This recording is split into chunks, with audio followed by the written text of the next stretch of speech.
Boa noite.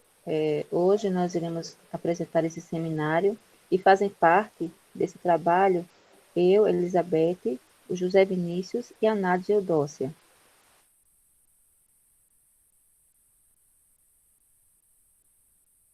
Nós falaremos hoje sobre os gêneros textuais digitais como estratégias pedagógicas no ensino de língua portuguesa na perspectiva dos multiletramentos e dos letramentos. Esse artigo ele foi escrito por Jurene Veloso dos Santos Oliveira e Simone Bueno Borges da Silva. Vou passar. As autoras desse texto, a Jurene Veloso, ela é doutoranda em Língua e Cultura pela Universidade Federal da Bahia. E a Simone Bueno, ela é doutora em Linguística Aplicada pela Unicamp.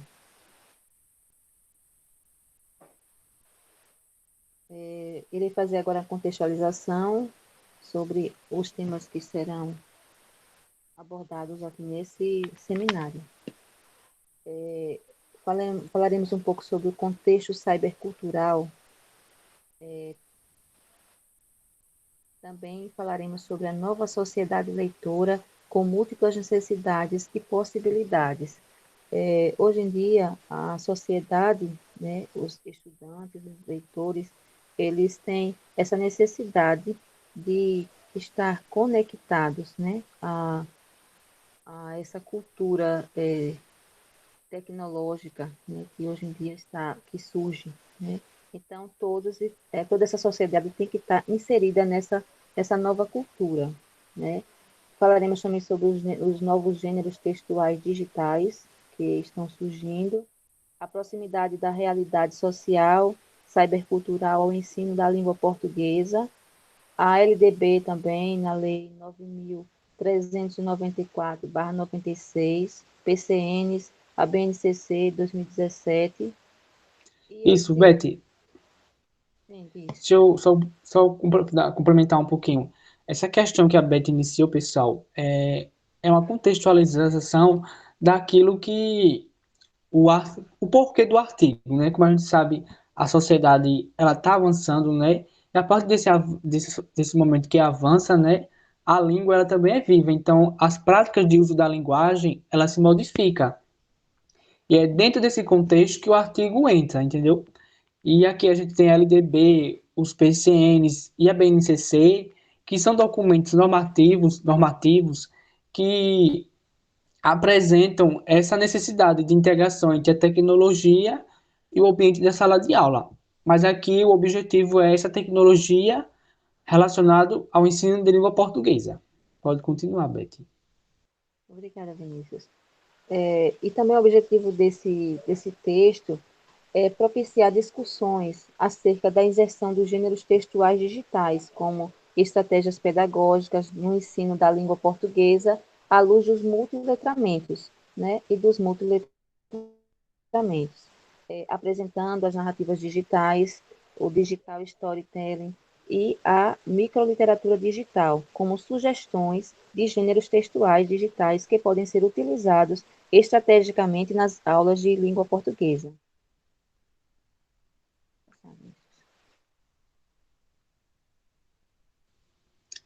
Isso mesmo, Betty. O objetivo do artigo é esse, né? É propiciar a utilização desses dois gêneros textuais digitais no ensino de língua portuguesa à luz das teorias dos multiletramentos. Mas para a gente pensar o que seria esse letramento, né? Magda Soares 2005, ela refere-se ao letramento como as práticas sociais de leitura e escrita. As autoras, no seu texto, elas vão pontuar aqui: alfabetização e letramento são processos distintos, mesmo que eles sejam, como eu posso dizer, ligados como se fossem iguais, eles não são. Porque a alfabetização vai focar no sistema grafocêntrico, né? A decodificação das palavras, a união das palavras das letras para formar sílabas, as sílabas formando as palavras, esse seria o foco da alfabetização. Já o letramento seria essa prática do uso da linguagem em processos distintos. O letramento seria a aquisição e o domínio que cada indivíduo vai ter sobre o uso da linguagem, seja ele escrito ou oral. Eles são processos diferentes, mas só que devem ocorrer de modo simultâneo, porque a partir do momento que o indivíduo tem um conhecimento, ele é alfabetizado com essas palavras, com a formação das palavras, né, as sílabas, como se ocorrem, ele vai se ter eficiência na sua prática de letramento. Então, em síntese, letramento, ele refere-se às práticas sociais de leitura e escrita, nos diversas instâncias que a gente usa a linguagem no nosso dia a dia. As duas autoras, elas apresentam no seu texto dois conceitos que muitos se divergem. Seria o letramento autônomo e o letramento ideológico. Nesse momento, elas utilizam dos postulados teóricos do autor Brian Stilter, em que ele elenca o letramento autônomo como aquele seria o conjunto das práticas de leitura e escrita neutras, que seriam neutras. Aquelas práticas que são voltadas para a aprendizagem do ensino e da leitura, mas que da leitura e da escrita, mas que sejam descontextualizadas do contexto social. Por exemplo, seria o professor propor uma atividade do uso da linguagem, mas que ela se distancia daquilo que está acontecendo na realidade, no contexto social que os discentes são inseridos. Que ele elenca de neutras, porque o sujeito ali não assumiria uma posição crítica, reflexiva, diante das diversas situações que ele se utiliza da linguagem para se comunicar, para se expressar, para defender seu ponto de vista. Aí ele diz que esse letramento autônomo seria o que mais se está presente na escola. Mas ele diz que o mais congruente, né, o mais que seria mais apropriado para esse momento que a gente está vivenciando nessa nova sociedade cibercultural, conectada às tecnologias digitais, que a todo tempo a gente se usa da linguagem, seria o letramento ideológico, seria o uso das práticas de leitura e escrita dentro do contexto social, político, econômico, linguístico, para porque ele se possa se utilizar do uso da linguagem dele, da prática de leitura, de escrita, de se comunicar, para se ter um posicionamento reflexivo, crítico, que ele possa se posicionar dentro de uma sociedade, não que ele tenha uma posição neutra, que eu acredito que essa questão neutra não existe. Somos sujeitos somos interpelados, que assumir posições críticas, que em todo o contexto que envolve a gente. E ao mesmo tempo a gente está sempre utilizando essa linguagem, seja ela escrita ou não escrita, verbal ou não verbal, para assumir uma posição sujeito. E principalmente hoje que debates muito insurgentes vêm surgindo a cada dia na sociedade, os sujeitos precisam se posicionar. Então ele elenca esses dois letramentos, autônomo e ideológico, mas o que se pressupõe, o que se indica seria que se assume esse letramento ideológico em construir posicionamentos, sujeitos que são capazes de usar a linguagem com posicionamento crítico e reflexivo. As duas autoras pontuam, né, que se tem divergências em se usar letramento singular ou letramentos plural, no plural, né, no caso. Porque quando se fala letramento no singular, dá a ideia que seria só um letramento. Mas a gente, se pensando, refletindo, pensa que seria letramentos o correto, porque a sociedade não se tem só um letramento, são múltiplos, diversos, porque a sociedade desculpa, é por essência heterogênea. Seres diferentes, regiões que têm suas culturas, os seus conhecimentos, os seus costumes, as suas religiões diferentes. Então, a gente não se pode ter uma única prática de leitura e escrita. Vamos se ter diversas, porque a sociedade é por si heterogênea, formada de indivíduos heterogêneos, diversos, que vão se divergir em diferentes posicionamentos, ocasiões. Dentro desse contexto, vai surgir a pedagogia dos multiletramentos. As autoras vão se utilizar muito dos postulados teóricos de uma autora bastante renomada nesse campo de pesquisa e atuação, né, que é a Rosane Rojo, da Unicamp, se não me engano, que é ela que é, seria a pesquisadora que mais em notoriedade no campo, né, da linguística, que pesquisa sobre a pedagogia dos multiletramentos. O que seria essa pedagogia dos multiletramentos? Como eu já tinha apontado, se entende-se que não se tem só um letramento, mas diversos letramentos, no plural. A partir daí, vai se ter essa pedagogia dos multiletramentos, porque vão ser diversos práticas de letramentos. Não, diversos práticas de letramentos, porque eles vão ser múltiplos, porque cada região vai se ter as suas características, as suas peculiaridades. Também porque se tem múltiplas linguagens e culturas, diversas formas de se usar a linguagem, diversas culturas, e esses letramentos têm que abranger essas multiculturalidades e essas multimodalidades da sociedade contemporânea. Porque nessa sociedade contemporânea se avançou e os letramentos são diversos, são múltiplos, porque se temos diversas linguagens, diversas culturas, os seres são por si heterogêneos.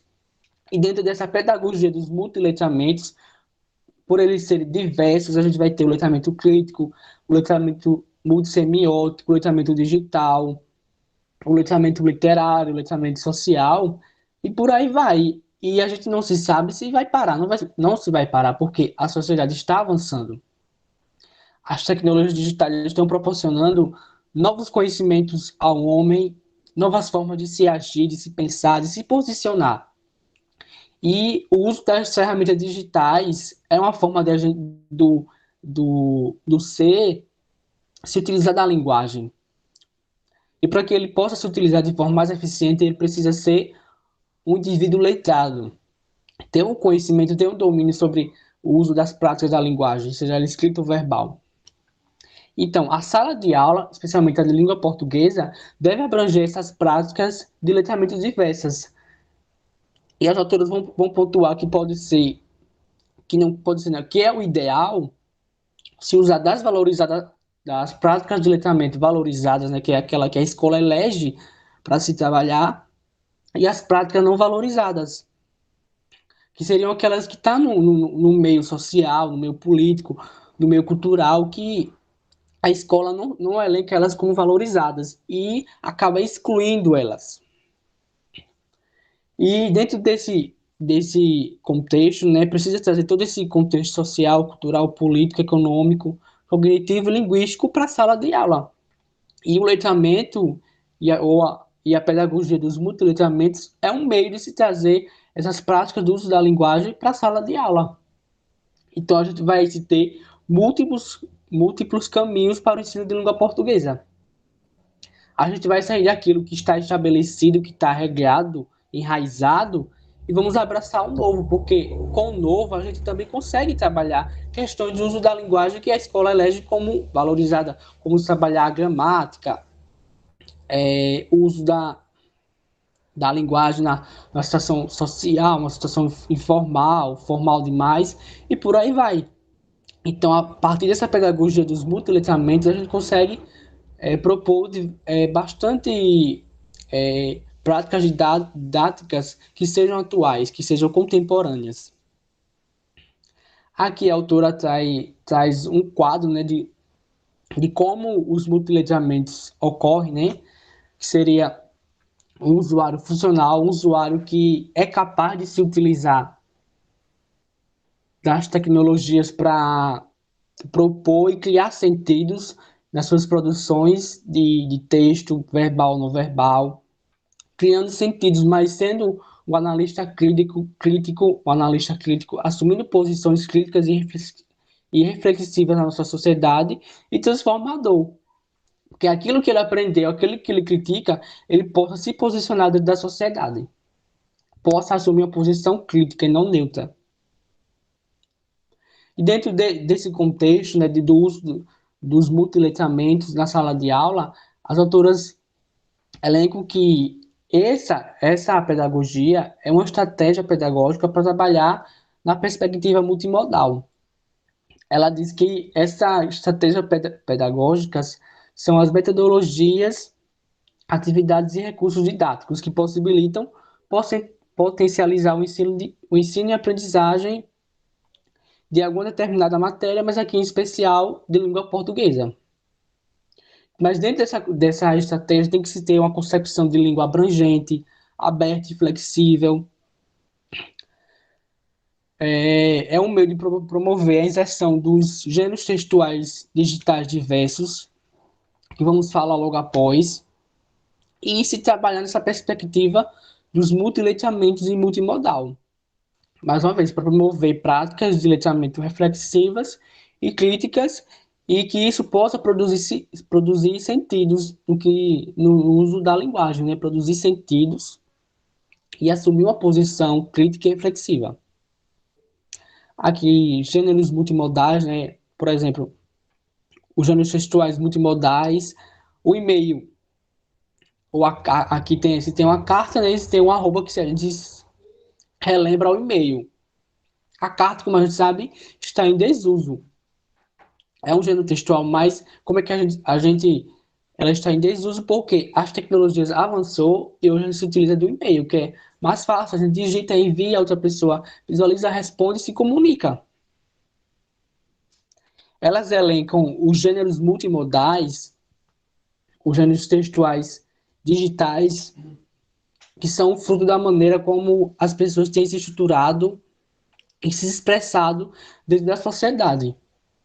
Porque, como eu falei, a sociedade está mudando e as formas de se comunicar, de se utilizar das práticas da linguagem também vão mudar, porque a linguagem é um sistema adaptativo complexo, o qual está em constante processo de transformação.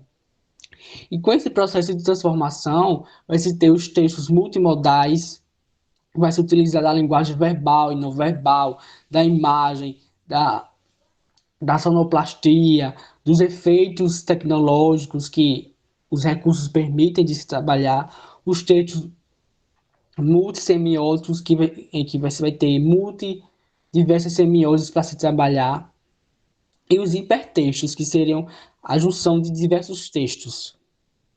E aí a gente vai se ter exemplos como a narrativa digital, o e-mail, fóruns, chats, blogs, microliteratura, fanfics, blog, GIFs, ciberpoemas, minicons, podcasts, memes, chat, diários virtuais e por aí. É uma infinidade. E as autoras pontuam, utilizando dos postulados teóricos de Markowski, que os gêneros textuais eles surgem a partir da integração com outros gêneros que já são existentes. E se entende que sempre vai mudar. Esses aqui, apresentadores, não vão ser finitos. Pode ser que, com o decorrer da mudança desse processo de transformação, eles mudem e se transformem em outros gêneros textuais que a gente ainda não tem nem noção do que vai acontecer.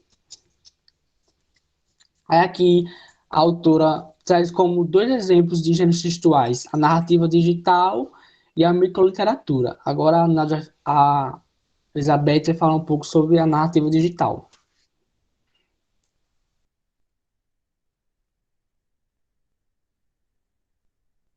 Elizabeth.